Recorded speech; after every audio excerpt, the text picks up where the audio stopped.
Hey guys, it's Jason here and welcome to another video. Hopefully you guys are not getting sick of the X-Maxx videos. There's a few more coming. Just because there was things I wanted to do with this truck right away, and that's kind of what we're doing right now. So this was going to be mainly just a MAX6 install. I'm not gonna kind of play it out like exactly how to put it in, because honestly I know you guys know how to do that. But I also received a set of Hot Racing steering knuckles. I had pulled out the VXL 8S the other day and I put it up for sale, and somebody I knew was interested and he had those brand new in a package, and I was like, hey, let's trade. So anyways guys, let's get to it. What I want to do next is show you the other benefit of this ESC, is that it will drop right in.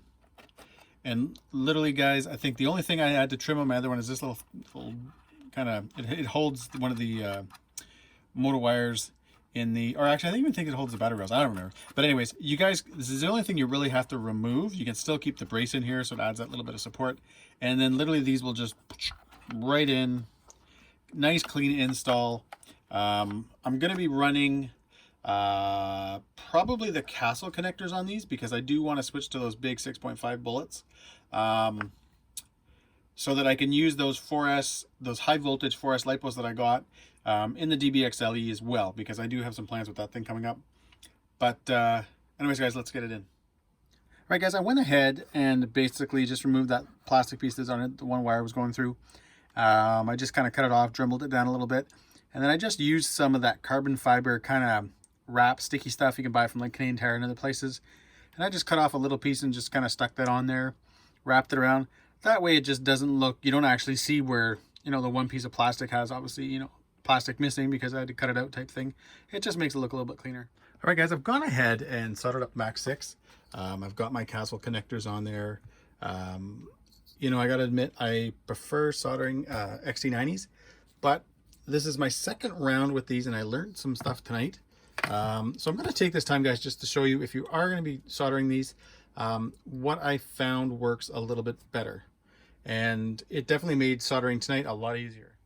So guys, since I've been soldering bullets and EC5s, those type of connectors, because you're usually doing the bullet first, what you want to do is use a piece of wood. This is like an old rubber mallet that I had, and you drill out a hole that's, you know, obviously just tiny wee bit, you know, I guess a little bit smaller than the actual bullet, just so that you can kind of push your bullet in and it'll stay secure.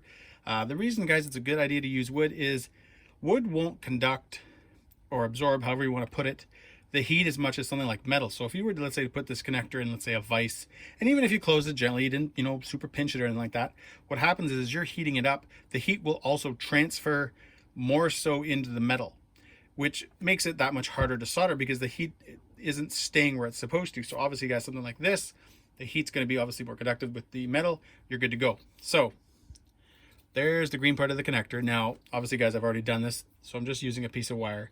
So with the Castle connectors, you got to put the wire through first, because you've got to pull, once you get your bullet soldered on, you've got to pull this down.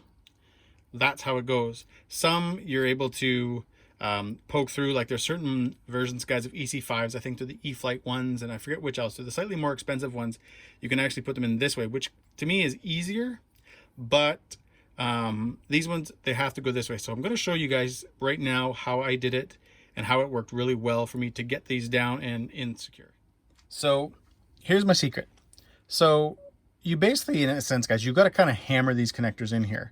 So after they sit in there, you know, obviously they're going to be sticking up a bit because they're not completely sitting in the connector. You've got to get them into the connector so that they can stay. The first time I did this, I used this guy and I kind of put it on, and then I would hammer with my trusty rubber mallet thingamabob from the dollar store, and I kind of hammered it in, and for the most part it worked, except for right near the end when I was trying to get it right into that last kind of where it sits in the groove, because let's see if I can show you guys this. As you can see, the connector doesn't sit all the way in there. So what happens is, as you start hammering it now, what happens is the little prongs, they start to kind of close up a little bit. And when I was done, I had it all finished, and I go to plug the battery, and the battery, the female side pretty much fell right out. So I actually had to use like a screwdriver and kind of just slowly get it in there and start kind of opening up the prongs so that it would stay snug. So this didn't really work out that well. what I tried tonight was, and I'm not saying that every 9:30 seconds driver is going to work for you, but here's the cool thing. So, let me try to move my fingers. There you go. This guy drops right on and just kind of hits basically the little lip here. So you're able to now put it in there and, in a sense, hammer down, get the connector so it sits in the groove like it's supposed to,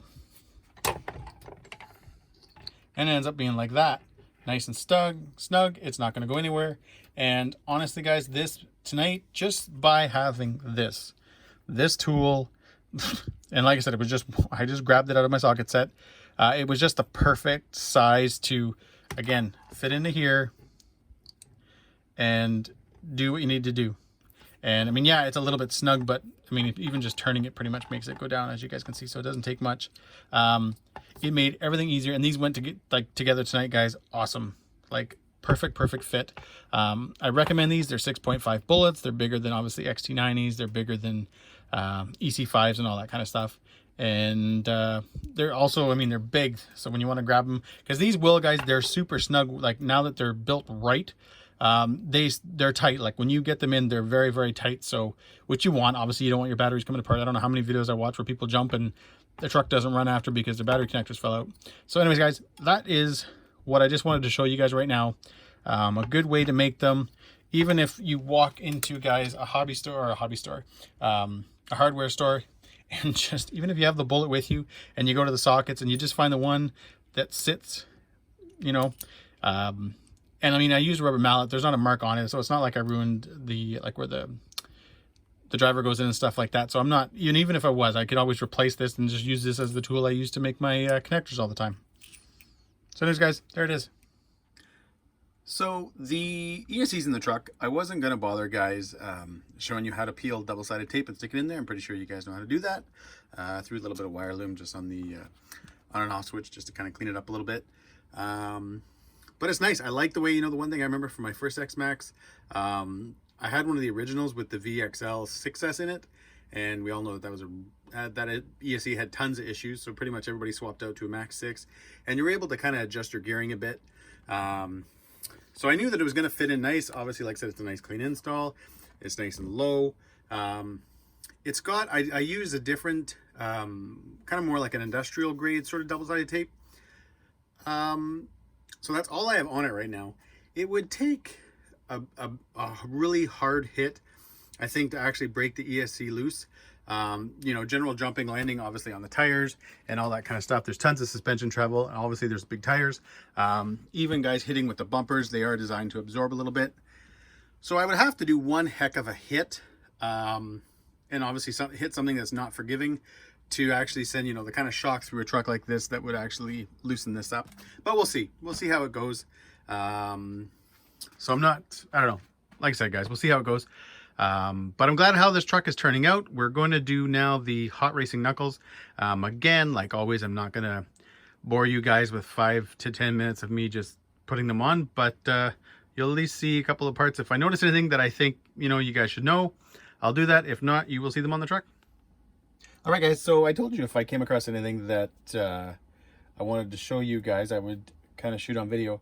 So when you take apart your stock steering knuckle, you've got two bearings, an inner and an outer, not a big deal. But in the hot racing kit, you gain a bearing and I don't know if I want to call this a bushing, but another little sleeve. And I thought to myself, that's kind of funny. It seems like that bearing is actually smaller. Why would I want to use one of those? But there's actually a spot for both inside the knuckle. So this is obviously the hot racing one. So you actually have, and if I'm doing this wrong, somebody can tell me, you got your stock bearing, then this comes with the kit, the middle one, and then this little kind of bushing kind of sleeve also comes with the kit. Obviously all those fit pretty good. They go in, and ta-da. So you kind of gain, I guess, a little bit, you know, you gain that extra bearing, you gain that little bit of extra support inside the knuckle. So even though, you know, I know a lot of people will kind of, you know, turn their face up to aluminum because, oh, it's just for fancy, it's just for looks. It does add a little bit of strength, especially here where your turnbuckle goes type thing. Plus, another big one bonus with aluminum is, especially with the bearings, is that you're not going to have any kind of heat issues, obviously, because the aluminum is going to kind of help dissipate the heat. And then with these, like I said, you do gain that extra bearing I just showed you, so that's kind of a plus. Anyways, guys, we're going to get it on. All right, guys, there's one all done. Obviously, the first thing I kind of noticed when I got it, even well, I guess when I opened up the package, was the fact that these the things that hold the hinge pins on were blue, which, oh well, nothing I can do about that. But there it is, guys. You know, this is one of those parts that, you know, you can kind of take it or leave it. You know, obviously they look better than stock. People can debate, you know, aluminum bends, blah, blah, blah, blah. Well, obviously, yeah, aluminum will bend, but I mean, you would take one heck of a hit for that to happen. I've actually broke one of these before on one of my plastic stock knuckles. So hopefully these will be kind of an improvement. And obviously the other thing, guys, is, I mean, with them being metal, it'll help with heat and stuff like that with the bearings. So, but for the most part, guys, I'm not gonna, you know, I'm not gonna lie to you guys. They're on there because they look cool, and that's pretty much about it. So I thought, guys, I would just show this again. So this is the stock outer bearing that comes with your stock knuckle. That guy goes in. Then all you gotta do, use your, that's the inner bearing, that's the stock one. That's the one that comes with the kit. It's focused, there we go. That goes on there. And then, like I said, this little, I don't know, bushing sleeve sort of thing, it goes on. And there you go. So it's pretty painless, pretty simple. Feels pretty good. Like I said, you do gain that extra kind of center bearing now, which I guess is a plus. But anyways, guys, I'm going to finish this side. All right, guys, so the other side's on. And you know what? This is, I know this is kind of a pretty common part, and they definitely look good. They're not cheap. I think here they're like $100 Canadian. But they do give you pretty much all the hardware. You get that extra bearing. You get these, you get the screws. And like I said, to me, it just adds a little bit of a pop. It gives it a little bit more character. I do have the RPM one on the rear. Who knows, maybe I'll switch those out to the hot racing ones. I don't know if they have the bigger bearing in it. I know with the RPM ones, you get the bigger inner bearing. So I obviously would rather keep that. But yeah, guys. And I mean, the blacks actually look awesome. The black with the Pro line and the hot racing look wicked. You know, for the most part, guys, this truck is getting somewhat done. I've got the Atomic, it's kind of, I guess you can call it, I don't know if it's a bell crank brace or what it is. I've got one of those coming in red. Got the little cover back here, back in there, it's coming red. Again, the D-Hawk, basically all the whole bell crank assembly, and the stock Traxxas, or not stock, sorry, I guess it's the upgrade Traxxas X-Maxx servo. What is it, the 2085X, to still go in. I'd like to change this brace. So again, it'll either be an Atomic one or the All-Day RC one. I think I'd actually like to go with the All-Day RC just because it's silver, would kind of match the steps, and just not overload with the red. But anyways, guys, there it is. I'm like I said, at the beginning of the video, I said I hope you guys aren't getting tired of all the X-Maxx content. Usually I kind of break things up a little bit, but I've just been, obviously I've been kind of spending the money on the truck, and I've been enjoying working on it. So we are definitely, but we're definitely coming to the end, guys. Like I said, you know, they're obviously a truck that, you know, like all RC trucks, guys, you're always going to be kind of spending money on them. But there was just, I think right from the beginning, and I think a lot of you guys are probably the same way, where, you know, you get a truck and there's a bunch of stuff you just kind of want to do kind of like right off the bat. There's parts you want to change, there's a certain look you're going for. And I've pretty much done that, guys. Like I said, there's not much left. So I'm definitely pretty happy. Anyways, guys, thanks for watching. If you like this, hey, please subscribe. And we're probably a good week away now from another X-Maxx video, because those parts they were coming from China, so nothing's going to be here anytime soon. I do have a little video to do on the Big Rock 3S. I've actually had the T-bone front and rear bumpers for those for quite a while. And but yeah, there's still obviously lots coming with all the rest of the RC. So anyways, guys, thanks a lot and have a good night. You guys thought you got rid of me. You didn't. I wanted to take, guys, just a couple minutes to go over a couple things. One, I want to thank everybody who's been subscribing, everybody who's been originally subscribing. You know, the channel kind of growing. It's sort of fun. Obviously, I'm not a mainstream YouTuber or anything like that. This is just a hobby for me. I'm actually an IT geek. But I just want to thank everybody. You know, it's obviously, you know, the channel's monetized. I get a couple of bucks here and there. It's kind of fun. More money towards the actual RC stuff that I buy.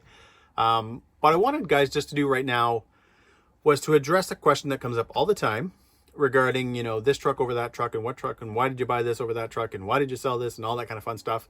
And I wanted to say I'm going to be doing a video on it because there's a whole lot to talk about. But basically what it's going to be, guys, is why I have, you know, for example, why do I still have my Super Rockray but the UDR is gone? Why do I still have my Creighton and my LST but the Revo's gone? There's a reason for all that. And I'm going to go over that, guys, in the video. It's a lot. I'm not going to throw all that at the end of a video right now. This one was about the X-Maxx and all that stuff. But pretty much everything, guys, I have right now. And I'll walk around, guys, right at the end of the video and just kind of show anybody that's new what I have. There's a reason why I have that stuff. And pretty much, guys, I can honestly say this, and hopefully I'm not lying to you. There's nothing right now I have that I'm going to be getting rid of. And the reason that might not sound like a big deal to most people, but I honestly, guys, trade and sell everything all the time. I enjoy it. It's fun. I like seeing new stuff. I live in a town without a hobby store. We don't have a huge scene, pretty much zero scene here in the town I live in. So for me to see stuff, I have to basically buy it or trade it, whatever. So everything, guys, I have right now is not going anywhere. Just because they're you know, I went nuts this summer and I bought a few vehicles, kind of on a whim almost. The Super Rockray was one of them. And I really like it. It's super fun to drive. There's a reason why I kept it. I also bought a UDR and it's gone. And there's a reason why it's gone too. I got rid of a few trucks this summer. And like I said, obviously gained a couple. But again, guys, that's a whole new video. I don't want to ramble on this one because I think I'm already at 2 minutes. But again, it's going to be a video, guys, on why I chose this over that. And if you're kind of one of those people, you know, I often get, you know, ever since I started doing the X-Maxx, again, I get a lot of people, you know, kind of saying, you know, I'm thinking about an X-Maxx, but I'm not sure. It's huge money. You know, I was also looking at this truck. And I'm going to kind of cover that and basically say, you know, like, depending on your type of driving and what you're looking to do, whether or not you want an X-Maxx. I am a full-on basher guy. I just jump and rip around fields and parks and stuff like that. I don't do any racing. That doesn't interest me at all. I'm just your general go out and rip around kind of guy. All right, guys, I'm going to try to be quick here. So DBXLE, if you haven't seen any videos on this yet, it's upgraded with a Castle XLX, which is a 200 amp ESC and a Poseidon, I don't even know if I'm pronouncing that right, 800 kV motor. It's got a little Castle cap pack in there now. So yeah, I've got that. I actually had one before, and I got rid of it rather quick. This one's going to be a bit of a project, so I'm going to be holding on to it. Kraken Vetka, my money pit, my love-hate relationship. However, this summer, it was actually a good truck. I didn't drive it a ton, but I did not have any of the problems that I had in the previous summer, so that's all good. Big Rock 3S, that's my son's. That's the one he drives. We have ordered a Max. It's coming at some point for him also, but for now he drives this Big Rock, and he really likes this truck, so I don't think it'll be going anywhere. Over here, we have my Reaper, one of my most loved trucks. It's just a blast. Honestly, that truck is the reason that I've gotten rid of other X-Maxes in the past. But there's things that the X-Maxx just does better. So that's why obviously I have an X-Maxx now and I still have my Reaper. Super Rockray, love this thing. Obviously it's been modded up. It's got, you know, the aluminum trailing arms. I've got the aluminum knuckles. I got full T-bone racing parts all over it. This thing is a blast. It's super fun. It's 8S, unlike the Baja Ray, which is only 6S. So this thing is a lot more fun. My X-Maxx, obviously you guys have seen that because you just watched the video. My Baja 5B, which I just got. I got it used, but it was like 80% rebuilt or 70% rebuilt, whatever it was. Obviously I've changed some stuff up on it, but I love my Baja 5Bs. I have owned tons of low C5s and other larger fifth scale stuff. And I always kind of come back to my Baja 5B. I really like those. And guys, right at the bottom is my LST3 XLE on the left and my pretty mega modified Creighton on the right. You know, it's funny, I'd considered getting rid of the LST for a couple of things that have come up my way sort of thing. And you know what? I like that truck. It was super fun when I was driving it. It's actually That truck is the reason that I no longer own a Revo 2.2. But again, guys, that's going to be another video. Anyways, guys, you just listened to me ramble on for another 4 minutes at the end of a video that was only supposed to be about the X-Maxx. So guys, thanks a lot and have a great night.